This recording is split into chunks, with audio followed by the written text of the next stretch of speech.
બીક શેની રાખવાની કે બધા ઈડી થી બીઆઈ, પોલીસ થી બીઆઈ, સીબીઆઈ થી બોલા બીઆઈ કે બેન તમે સૌથી વધારે વહીવટી તંત્ર સામે લડો છો એટલે તમને તકલીફો નહીં મળે. કીધું ના, મને તકલીફ નહીં પડે. કેમ? કીધું હું આ 28 વર્ષથી મને રાજકારણમાં આવ્યા ને આ વિધાનસભાની ચૂંટણી હોય કે લોકસભાની ચૂંટણી હોય એમાં ઉમેદવારે એની મિલકત જાહેર કરવાની હોય કે ભાઈ આ ઉમેદવાર પાસે કેટલી મિલકત છે. એટલે કીધું 28 વર્ષના એફિડેવિટમાં દર વખતે મારે તારીખ જ બદલવાની હોય છે. બીજું તરીકે છે એ ચૂંટણી ના લડ્યા હોત તો પણ મારી મુદત 2027 પૂરી થાય છે.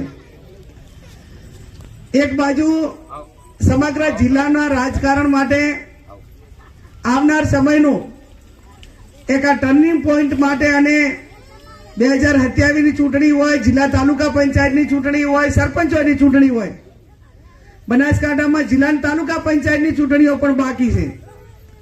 ત્યારે હર હંમેશા આપણા વિસ્તારની એક ખાસિયત રહી છે, પરંપરા રહી છે કે હર હંમેશા એકાબીજાને મદદ કરી છે.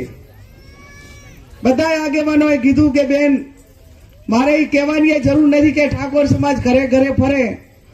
જો 75 વર્ષમાં ઘરે ઘરે ના ફરો તો પછી નતો ભાઈ કે તાર તમે પદ રાહ જો તો તાર જોયું હોય ત્યારે.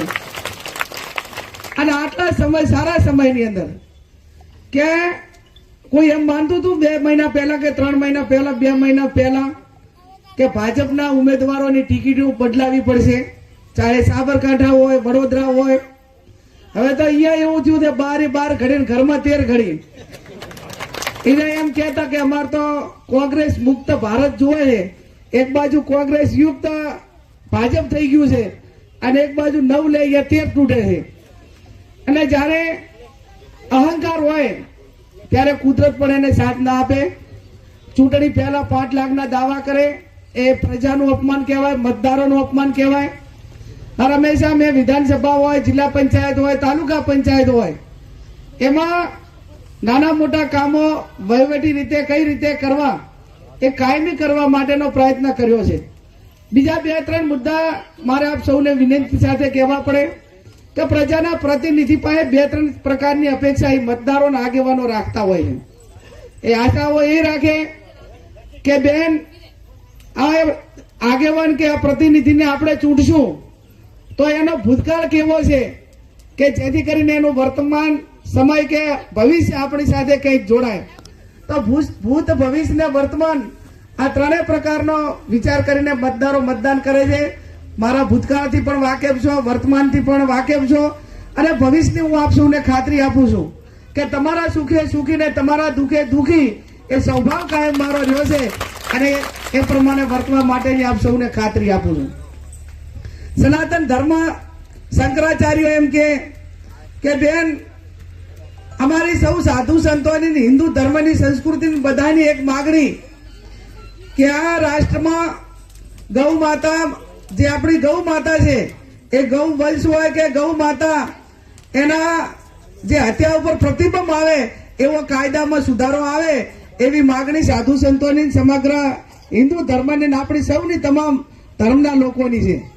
ત્યારે મેં લોકસભાના ઉમેદવારની ટિકિટ જાહેર થયા પછી પહેલી વખત દિયોદર તાલુકાના ચાળવા ગામે કીધું હતું કે હું વિપક્ષમાં હોઉં કે શાસક પક્ષમાં હોઉં, બનાસકાંઠાની જનતાના આશીર્વાદ મળશે તો 100% મારો પહેલો મુદ્દો ગૌ વંશ અને ગૌ હત્યા પર પ્રતિબંધ મૂકવા માટેનો છે. બીજી વાત એવી કરી કે લગભગ 2020ના વિધાનસભા ગૃહમાં લવ જેહાદનું બિલ આવ્યું. કોઈ ધર્મના વિરોધી નથી, કોઈ સમાજના વિરોધી નથી, લવ મેરેજના વિરોધી નથી, પણ કોઈ પણ સમાજ હોય, કોઈ પણ ધર્મ હોય, એક વાલ્મીકીથી કરીને બ્રાહ્મણ સુધી એને એના પરિવારની, એની દીકરીની, એની બહેનની આબરૂ એક વાલ્મીકી સમાજના માટે પણ એ પરિવાર માટે એવડી જ મોટી છે અને એક જાગીરદાર સમાજ હોય તો એના માટે પણ એવડી જ મોટી છે. ત્યારે વર્તમાન સમયમાં ક્યાંક ને ક્યાંક ઘટતી દીકરીઓના ની સંખ્યાના કારણે જે કઈ આપણી બેન દીકરીઓ ટેકનોલોજીની કઈ આડઅસર હોય, ક્યાંક નાના મોટી વાતોમાં આવી જાય અને ક્યાંક કળયુગનો જ્યારે વાયરો ક્યાંક ને ક્યાંક અડે ત્યારે કોઈ પણ પરિવાર એની પેઢીની આબરૂ ભેગી કરતા પેઢીઓને ભેટીઓ ઘસારો ખમે ત્યારે એ પરિવાર એક મોભાવાળો પરિવાર થાય છે. અને એ સમાજની દીકરી, એ કુટુંબની દીકરી ક્યાંક નાના મોટા લવ મેરેજ કરે ત્યારે પરિવાર તો ધરાશય થઈ જાય છે, એનું હગવું વાલું શહેર સંબંધી એ બધાને લાસન લાગે છે અને ક્યાંક ને ક્યાંક વર્ગ વિગ્રહો થાય. મેં તો ઘણી વખત એવું જોયેલું કે ભૂલ એક દીકરો ને દીકરી કરે, કોઈ પણ સમાજનો હોય કે કોઈ પણ ધર્મનો હોય, તો એ દીકરો ને દીકરી તો નાહી ગયો હોય પણ એ ગામમાંથી બધાને ઉઠાંતરી કરવી પડે. હવે બિચારો અત્યારે કોઈ માં કે બાપ પણ એવા નહીં હોય કે એના દીકરાને એમ કે તું ફલાણા સમાજની દીકરીને લઈને નાહી દે.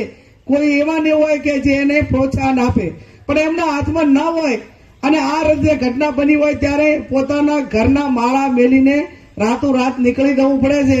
એ આપણે અનેક વખત દાખલા જોયા. વિધાનસભામાં એમે એક જ વાત કરી કે ભાઈ લવ જેહાદ ભલે તમે આ બિલ લાવ્યા હોય પણ આ બિલની અંદર એવો સુધારો લાવો કે ભારતની કોઈ પણ દીકરી, ગુજરાતની કોઈ પણ દીકરી એને લવ મેરેજ કરવા હોય તો મા બાપની સંમતિ ફરજિયાત હોય, પંચકેશમાં ગામના જ હોય અને લગ્નની નોંધણી જે તે ગામમાં જ થવી જોઈએ. આવો તમે કાયદાની અંદર સુધારો લાવો. એના અનુસંધાને મુખ્યમંત્રીને પણ કહેવું પડ્યું. ત્યારે આવા અનેક જે સામાજિક કામો હોય કે ધાર્મિક કામો હોય કે જેને કાયદાના રૂપમાં ક્યાંક ને ક્યાંક જરૂર છે, સમયને સંજોગે બંધારણને કાયદાઓમાં પણ ફેરફાર કરવો પડે જે તે પ્રશાસન હોય એને. એટલે મારે આપ સૌને બે હાથ જોડીને વિનંતી કે રાજકારણમાં ગઢવી સાહેબ હોય, ચાવડા સાહેબ હોય, આપણા અનેક આગેવાનો સાથે મેં વર્ષોથી આ વિસ્તારની અંદર કામ કર્યું છે અને વર્ષોથી કામ કર્યું છે. ત્યારે રાજકીય રીતે તમે બધા જ મને ઓળખો છો. ઘણી વખત કાલે મને દિનેશભાઈ એમ કહેતા હતા, કીધું 2-3 યુવાનોને એમને ફોન આવ્યો, કીધું એટલે ભાઈ શું ચાલે છે કે ગેડી બેન ચાલે છે. એટલે હું ચૂંટણીનું નહીં પૂછતી, વિસ્તારમાં શું ચાલે છે એમ પૂછું કે ગેડી બેન ચાલે. એટલે વાતમાં બધા એક પહેલી શરૂઆત જ યાદી થાય કે બનાસની બેન ગેની બેન, બનાસની બેન ગેની બેન કીધી હોય ત્યારે જે સૂત્રને સાર્થક કરવા માટે અને એ સૂત્ર પાછળ કેટલી અમારી જવાબદારી વધી જાય છે એ જવાબદારી હું સમજુ છું. જ્યારે 18 આલમ 36 કોમ એમ કહેતી હોય કે અમારી બેન ગેની બેન, તો આવનાર સમયની અંદર બેન તરીકે, દીકરી તરીકે, ભાઈ હોય, વડીલ હોય, પિતૃ સમાન હોય, તો એના માટેની અમારી જવાબદારી શું થાય છે એ જવાબદારી નિભાવવામાં ક્યાંય પીછેહટ નહીં કરું એની પણ આપ સૌને હું જાહેરમાં ખાતરી આપું. બેન લક્ષ્મીબેને કહ્યું કે મોટી સંખ્યામાં ફોર્મ ભરાવા માટે આવજો. આજે આ પાલનપુર તમારો નજીકનો વિસ્તાર છે. આ નજીકના વિસ્તારના નાતે બેન દીકરીને અહીંયા સારો રૂડો પ્રસંગ હોય તો બધા શહેર સંબંધી આવે, હગાવાલા આવે, પણ જ્યાં સુધી એનું પિયર ના આવે ત્યાં સુધી એને ઓછું દેખાય, વાટ પણ હોય. ત્યારે 15મી તારીખે પાલનપુર મુકામે તમારી ખૂબ મોટી જરૂર છે. કીધું કે પહેલો ઘા રાણાનો 2017માં અમારી ચૂંટણીનું ફોર્મ ભરવા માટે હોયગામ એ વાવ બાબરને સોયગામ હું માનું છું ત્યાં સુધી હોન્ડા, રિક્ષા, છકડો, ગાડી, ટ્રેક્ટર જેટલા પણ જેને પોતાને ઘરે સાધન હતું એ બધા સાધન એક વાગે પેટ્રોલ પંપે મને પેટ્રોલ પંપ વાળે એ ભાઈ ચૂંટણી પછી કીધું કે બેન 3 છોકરા હતા ને તો એ 3 છોકરાને 1 લીટર પેટ્રોલ લેવાનું હતું, તો 3 જોડે 50 રૂપિયા કે 40 હતા બધે ભેગા થઈને એમ કીધું કે મારે એકથી જ મેળ નથી આવ્યો પણ આપણે 3 ભેગા થઈને 100 રૂપિયાનું પેટ્રોલ ભરાવો અને આપણા બેનનું ફોર્મ ભરાવવા માટે હોય ગામ જવા. આટલી એક બધાની લાગણી હતી. ત્યારે આપણે 2017માં એ ચૂંટણી જીત્યા હતા ને ચૂંટણી જીતી એનો આનંદ આખા જિલ્લાને તમને બધાને હતો. આ તો શિખર આ હમણાં નતાભાઈ સાહેબ કહેતા કે બધા પાણી બેઠા હતા એ આપણા આગેવાનો સિનિયર છે, પણ જેની તમને બધાને બીક છે એની મને તો 1% કોઈ દાડો બીક જ રાખી નથી. સૌથી મોટો અનુભવ મને છે વાઘજીભાઈ બાપુ ચૂંટણી લડવાનો, 12 હોય, 17 હોય, 22 હોય. અને હંમેશા લોકશાહીની અંદર કોઈ વ્યક્તિ મહાન નથી હોતી, મતદારો મહાન હોય છે. અને મતદારો મહાન હોય ત્યારે બીક શેની રાખવાની કે બધા ઈડી થી બીઆઈ, પોલીસ થી બીઆઈ, સીબીઆઈ થી બીઆઈ કે બેન તમે સૌથી વધારે વહીવટી તંત્ર સામે લડો છો એટલે તમને તકલીફો નહીં મળે. કીધું ના મને તકલીફ નહીં પડે. કેમ? કીધું હું આ 28 વર્ષ થયા મને રાજકારણમાં આવ્યા ને આ વિધાનસભાની ચૂંટણી હોય કે લોકસભાની ચૂંટણી હોય એમાં ઉમેદવારે એની મિલકત જાહેર કરવાની હોય કે ભાઈ આ ઉમેદવાર પાસે કેટલી મિલકત છે, એટલે કીધું 28 વર્ષના એફિડેવિટમાં દર વખતે મારે તારીખ જ બદલવાની હોય છે. બીજું મારી પાસે શું થાય, મને હેરાન કરશે. જેની પાસે કઈ હોય એને હેરાન કરે. અને બીજું નથી તો એ ખૂબ જવાબદારી પૂર્વક કે કદાચ અત્યારે હું આ લોકસભાની ઉમેદવાર છું, મારી પાસે ભલે પૈસા ના હોય, પણ બનાસકાંઠાની જનતાને અને વાવની જનતાને એટલો ભરોસો 100% આપ્યો છે કે પૈસાથી ખરીદી જવા વાળી તમારી બેન દીકરી નથી. એક તંદુરસ્ત લોકશાહી માટેનો ભરોસો કોઈકને કોઈકે લોકશાહી ટકાવી રાખવા માટે આપવો પડશે. અને એના ઉદાહરણના ભાગરૂપે જ્યારે આ ચૂંટણી લડવાનું થયું છે ત્યારે 5-25 રૂપિયા વાપરવા પડે તો બેન દીકરી માટે વાપરજો. તમારી ક્રેડિટ બનાસકાંઠાની હાથ જેમ વાવની હાચવી એમ તમારી હાચવીશ. પૈસાથી બધું મેં કીધું એમ નથી મળતું. નાણાં મળે પણ ટાણા ના મળે. એક આ ટાણું છે, તમારે બધા એક તંદુરસ્ત લોકશાહીની પ્રણાલિકાને હાચવી રાખવાનું અને બધા હાચવી રાખજો.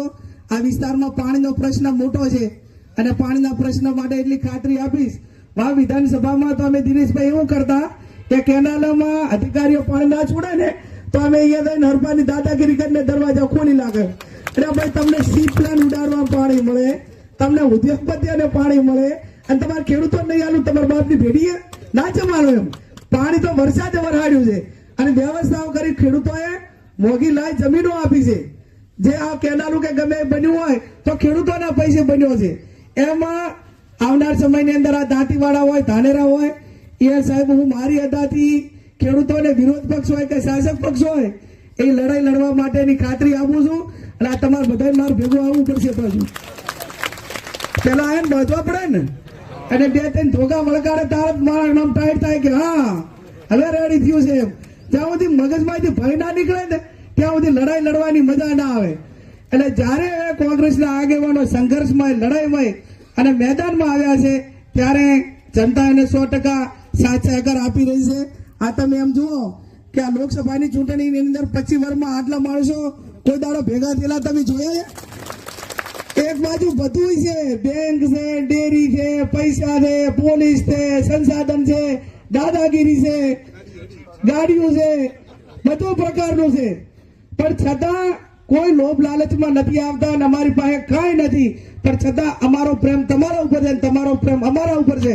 આવનારનું ભવિષ્ય એ સૌના માટે ઉજળું છે અને એના ધ્યાનમાં રાખીને આપ સૌ મોટી સંખ્યામાં આવ્યા ત્યારે 7મી તારીખે કોંગ્રેસના પંજાને વોટ આપી વિજય બનાવજો અને 15મી તારીખે આપ સૌ ફોર્મ ભરાવા આવજો.